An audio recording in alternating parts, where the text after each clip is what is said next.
welcome to this week's Facebook Live. I'm going to talk about this week's blog, and it's about building self-confidence in children. So I'm going to give you some 4 tips about the subject.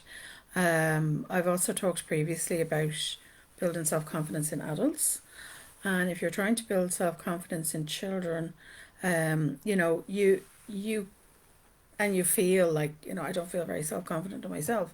You can work on yourself and simultaneously be working on them, because you're modeling that, that building and using the tools you would need for yourself to build your own self-confidence, and then they'll see that. So don't be put off, oh, I can't do that because I'm not self-confident.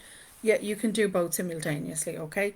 And you got to remember, this isn't about perfection, okay? So let go of that rubbish in your head. This is about doing the best you can, okay? At the end of the day, as parents, if you can put your hand in your heart and you say, look, I tried the best I could. And most people, if they're worried about being not good parents, they probably are. You are a good parent. You are doing your best. It's that concern that would suggest to me that you are being a great parent, in fact. You're worried, you want to improve yourself. That's okay. So relax about this. That's the first thing I say, relax. Okay, so let's get talking about, some of the things you can do. First off, just to define, children and self-confidence and what, a self-confident child might look like. Well, they're going to have trust in their own abilities. They're going to accept and value themselves. So think about yourself. Do you trust your abilities? Do you accept and value yourself? Are you proud of your achievements? That's exactly what a child is going to want to do as well.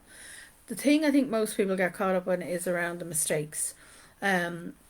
So, a self-confident person or a self-confident child will actually see that, we make mistakes. We all make mistakes. None of us are perfect. But we also know we can learn and we can try again. And it's that thing you're trying to instill in them. Pick yourself up, learn, and try again, and keep going. Kids also know then that they're worthy of respect and good, positive friendship. Positive being the key word there. They understand their own strengths and weaknesses, and then they can play to their strengths, and they can get help when they know, this isn't my forte, or this isn't, I'm not very particularly good at this, I need some help. They're not afraid to reach out and ask for help, some positive support. And this is exactly what we want for a child, but it's also exactly what we should be wanting for ourselves as well as adults. So then, look at the opposite side of that then. Kids that don't have self-confidence, or just like adults, if you don't have good self-confidence, then, we have a tendency to allow people to treat us poorly. I don't want to get into the whole realm of bullying, but that will really knock your self-confidence. I'm not going to go down that road. I just want to stick to what I want to talk about today, because it's a whole nother issue, and it's a huge issue of both adults and children, I feel. So self-confidence, they're going to pick poor friends that are going to treat them badly. So you got to be mindful, like, who are they hanging out with? What's going on? How are those friends treating them? It might give you a clue to how they feel about themselves. These children also, if they've low self-confidence, tend to give up more easily. So you might hear negative comments they might make about themselves. Oh, I'm no good at that, I'm useless. So you've got to be watching the self-talk, how they're talking about themselves. So they're feeling really insecure, unsure of their own abilities. They might not even bother to try. It might have got to that stage. So, don't be afraid to reach out for help. And I always say with kids, reach out for help quicker than you think you do, than you think you need. So, we want our kids to become, self-confident, independent, and resilient adults. That's what we actually are aiming for. And I know you want to protect them, but we also need to help them develop the self-confidence, to develop the independence, to step away from us and become independent adults, and to become resilient and know they can, face a challenge and overcome it. And that's really what we need to do as parents, is to help them and provide them with opportunities, age appropriate, and set it up in a safe way that they can develop and learn and grow healthy skills that will stand to them in adulthood. So part of what I'm going to talk talk about will help them develop some very healthy skills, and this will aid, in help building their self-confidence as well. So, how do we do that? Well, the first thing I'd say to you is, self-confidence does start in infancy. We know that from research, and it builds slowly over time. But we also know we can lose it. We may not have ever got it as kids, but that doesn't mean we can't rebuild it as adults or as teenagers. So it's never too late. It's never too late. Please don't ever think it is. And the self-confidence happens, when the child feels safe and loved and accepted. So if this is something you want to work on, those are the three key words there: safe, loved, and accepted. Even if you didn't get that as a child, you can still do this as a parent with your own kids. So positive attention, giving them that positive, they're hearing positive self-talk. So watch how you're talking about yourself. It's amazing how quickly kids will pick up how we talk about ourselves, but also how we talk about other people. So you have to be careful. You might forget they're in the room, particularly the little ones. They need to know that you're proud of them. And that doesn't mean you're not doling out the discipline when it's needed. The discipline is very much needed. And I've talked about house rules. I've done a whole series on blogs with teenagers. So go check that out, because it's 4 blogs and videos that I did on that. And I do talk about, house rules in there, and how you can get the kids on board, particularly 7, 8 onwards, get them on board with helping you to, be more constructive in the discipline. But also, we have to allow them to make mistakes, as I said, and encourage them, with their hobbies and new things and interests and helping at home. So I was going to give you some clues as to what I'm going to be talking about. But as I said already, if you aren't feeling self-confident, I'm going to re-stress this because this is vital. If you aren't feeling self-confident in yourself, go and get some help. I've talked about building self-confidence in adults and how you go about that yourself, how some self-help. But if this is very deeply ingrained and rooted in something that happened to you as a child or a teenager, or even something that has happened to you more recently as an adult, then go have a look at that. Go have a look at that, but also reach out for help. You need to reach out for help. We can rebuild self-confidence at any time, as I said. So please do work with a therapist. And, it's amazing how quickly things will turn around once you start that work, once you start doing some self-help for yourself. And then your kids are going to see that in turn, and they're going to, take that on board and take on what you do. So modeling, good positive behavior and healthy skills is what they're going to want to see, and that's going to help them with their their self-esteem. So let's get on. I've waffled on enough here, so let's get on. So the first thing I would say to you, and I think it's one of the most important things, is make sure they know you love them unconditionally. And you're going to say, yeah, of course I do. But there's a whole lot more in that than just, them knowing. Do they know, is my question. You really need to be able to tell them, yes, a lot more than you probably think. And to actually verbalize it. Sometimes we think because we're doing certain things for our kids that they automatically assume, oh, mum and dad's doing A, B, and C for me. But if they don't actually hear you say the words, I love you, I'm proud of you, I'm here for you no matter what, then they may not pick up. You can't just assume they will pick up those messages. They don't have the same brain capacity that you have. Their brains are still in development. Even teenagers' brains and young adults into their 20s, their brains are still developing. They do not have the capacity that you have as an adult. So, what would that look like apart from what I've just said? Well, setting realistic expectations for your child is going to be part of unconditional loving them. Accepting your child for who they are, exactly who they are. Giving them your undivided attention. And letting them know, look, I'm going to be here no matter what happens, no matter what the mistake. I'm always here for you. Come to me, come back to me, talk to me. We can talk things out. We can reason things out together. I'm here for you. I will have your back no matter what happens. They really do need to hear that. They really do need to hear that you will love them, and you're going to be there for them, because this is going to help build their self, their self confidence. But part of that is going to be, it'll build their self acceptance. It's going to build their self love, and they are two very strong foundations of their self confidence. And as I said, when you're offering them praise, and sometimes I think praise has gotten a bad name. Sometimes, oh, we shouldn't be praising them too much. Yes, you should. They're kids. Okay? Praise them all you want. They're your kids. They're going to have everybody else out in the world knocking them enough. You praise them as much as you want. But make sure it's specific. So it's not just generic, right? So point out things that they're doing well, that you think, God, that was really great. And again, it all comes back to having realistic expectations of what your child can do. Simple things. If they help in the house, thank you very much. I really appreciate your help. That was a great job. Yes, they might have messed up, but they helped and they did the best they could. Therefore, it's a reasonable, it's a realistic expectation. Don't forget, the indirect praise. So praise your kids to other people, teachers, friends, family members. The kids will hear this. You mightn't realize it, but they will hear this back. And this is going to be a great boost for their self-confidence, self-esteem. Make sure you've got time for them. And I know, depending on how many children you might have, that can be more difficult. But there's ways you can give them your attention. If you get an opportunity to spend one-to-one time with them, great. But people's lives are busy, so sometimes, we don't get to give them as much one-to-one time as we want. But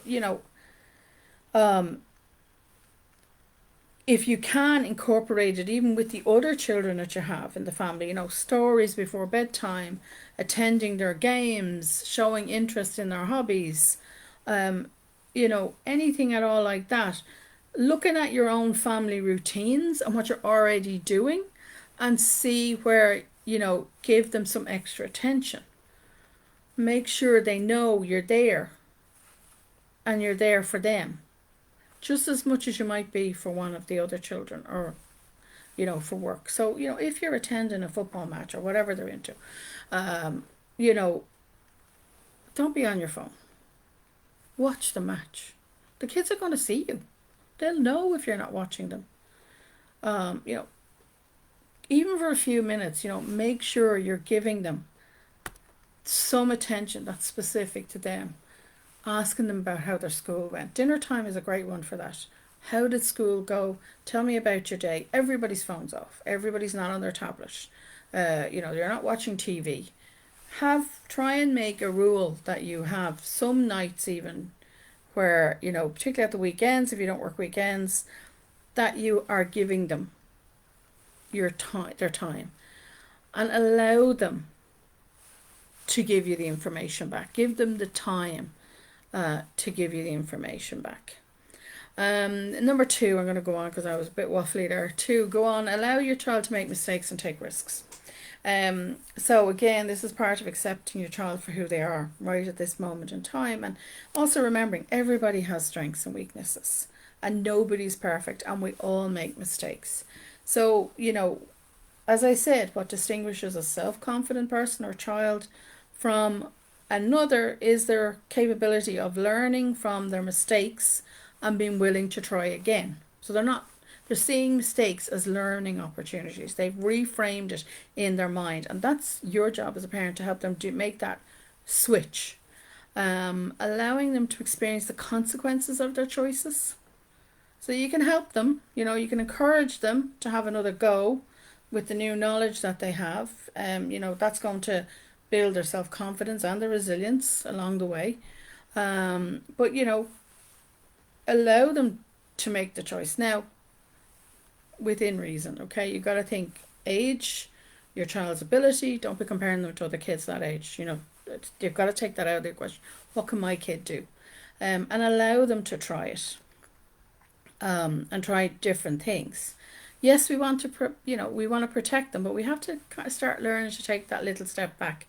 At some point, they're going to be out there in the big bad world, and If you've closeted them up too much, and I've seen this myself, where the kids were never allowed move, from here to there without, being practically wrapped in cotton wool. They went off to college and university and they just went mad. They couldn't cope. So don't do that to them, please. Um, you know, Allow them increments of independence, age appropriate. You need to encourage them to start problem solving, and that's what I mean about taking the consequences. Taking responsibility for those consequences, because they've learned how to problem solve what's going on for them. But it's all about making age appropriate choices here. And when they start to do that, you're going to start empowering them, and then this and leads to the self confidence. It's basically supervising from the sidelines. Particularly the older they get, the more to the side you're going to be anyway. So you know allowing them to help around the home is one easy way. They're in the house, they can help with the garden as well. But demonstrate the skills they need to help run a home, but allow them to do it too. Allow them to participate, because you're helping them to develop really good skills in the home. They have to at some point take care of their home themselves. They have to know, you've got to pay bills. So you think practically that how you can help them. That's one practical way. But also, encourage them for exploration. So trips, any kind of trip you make, maybe do some research beforehand, particularly with older ones. The park, even with little ones, allowing them, to go up the slide and down again. They're going to do, what they do when they go to a park. Try new foods, explore hobbies they might be, interested in, they might have expressed. Let them explore it if you can. Expand your child's views and experiences, and use those situations to help them, build their self confidence in their own ability to handle new situations, new people.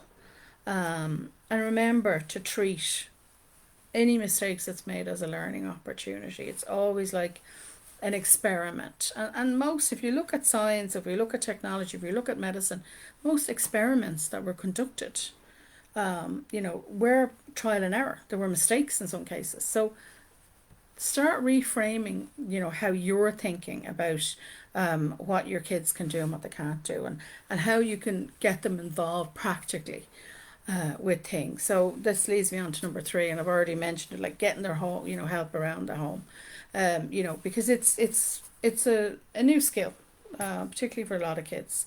And when they make a contribution in the home, or if they do something and they get praised for it, they're going to feel valued and needed, just like an adult would. But it's a practical skill, and I always harp on about it.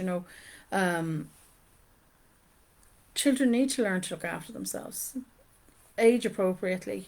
So as they get older, you give them more and more responsibility. It's really disrespectful not showing them how to run a house, not how to cook, not how to clean, not how to, take care of a garden if you have one. You need to teach them these things. These are practical things they're going to need for the rest of their lives. So providing them with small jobs, setting the table, tidying up their toys in their rooms, dusting and sweeping and hoovering, doing the dishes, loading and emptying a dishwasher, or, folding the laundry, or even bringing the laundry down to be put on, washing the car, or gardening, or other DIY projects as they get older. These are all practical things we've all had to learn. You need to start incorporating those, but also consider incorporating, your child's hobbies or interests or skills. Go back to that strengths list. If your kid has a particular strength, and it can be incorporated into a chore, or it can be incorporated into another aspect of their life. Maybe they're doing a project in school or something, and they're really good at organising. Well, allow them to use this skill with this project or chore that they're doing. Show them that sometimes we learn things in one area of our life that can be brought over and used in other areas. So something maybe they learned in school can also be used, maybe it's on a family trip, or maybe it's something they can do in the house, etc.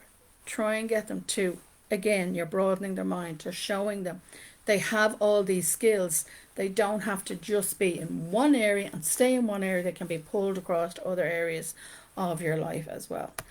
And then number 4 is to, encourage them to pursue hobbies and interests.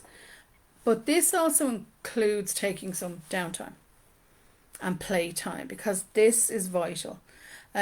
Physical activities, are great for your mental health, your physical health. They're great at showing you can you can achieve a goal. They're also good at helping you to accept, these are my strengths and weaknesses. How can I handle defeat? Expands their circle of friends. Learn maybe to be part of a team. Passions, shows them that, they can explore and excel at new things. And again, you can praise all those efforts. You're not looking for, straight A's. You're not looking for 100% all the time. It's every time they do something and they put a really big effort into it. You're praising them. You're saying this is great, and specifically what they did great. But make sure too that they know they have to balance, those things they're doing, like school and their hobbies and interests, with some downtime. It's okay to take some downtime. It's okay to take that mental step back and take a break. That's important for everybody, because you're teaching them a life balance there. And you're also teaching them, now we have responsibilities around school, and you have responsibilities maybe to your teammates, and you have responsibilities to other things that you're doing, and you want to do your passions, whatever you're passionate in, yes, but you have to learn to balance it all, and that's vital that they learn that balance. And hobbies and interests are a great way to help them learn to do that, because taking, as I said, some time out is really vital to your mental and physical health. And you can show them, meditation. Again, this is about you modeling healthy habits. So meditation, or maybe you do Tai Chi or yoga or something that you find relaxing like that. Maybe just sitting reading a book or listening to some music. How they can entertain themselves. It's important. An awful lot of kids are running from one activity to another, from school, and everything is so regimented, and that they need downtime. And it's okay for them to see that, it's okay to take that downtime. You don't have to rely on somebody else to be, creating an activity for you to do. You can entertain yourself. You can play. It's okay just to be a kid. And the way to do that is to actually model that behavior yourself. You don't always have to be rushing around. Playtime, family playtime. So think board games. Is a great investment that you can make, because when people are doing other things, they can start, conversations can come up. Card games. It doesn't have to be, expensive board games. I know some board games are expensive, but, a packet of cards and teaching them how to play games with the cards is a great way for them to start getting them to communicate with you too. Because you're doing other things. They tend to do that, particularly with teens. Not talking to them direct on, but, if you're in the car or if you're washing dishes, talking to them this way, you're engaged in another activity. You tend to hear more, you tend to get more out of them. And that way too, maybe it's just you, the two of you, and you can give them your undivided attention during that time. But think about setting up family playtime. It doesn't have to go out, as I said, game of cards. Show them how to use their imagination. But very, very much take the time to listen to what they're saying. It's very important that, you use less of this and more of this, particularly if you want to build their self-confidence. You want to hear what's going on in their lives, who they're with, what's happening, and this will enable you. If you do this more than you're going to get a lot more information if you just go quiet. I always used the car. I didn't mind doing the pickups from the school, all the primary and secondary school, because that was when I got a lot of information. I became part of the steering wheel, and you'd hear a lot more, particularly if there was friends in the car. You hear a lot more, and the key there is not to react while they're in the car, not to react when you get out of the car. Wait a little while, talk it over with your other half, and then particularly if it's something you're concerned about, talk it through, calm down, and then maybe have a chat with them. But I've talked about that before in the videos on teenagers before, so do check those out, as I said. So that's it. Bit of a waffle today, but sorry about that. I hope the tips are helpful. As always, I'm happy to answer questions. Let me know. Thank you for watching. Thank you for those that watch on YouTube as well. And I will talk to you all again next week as usual.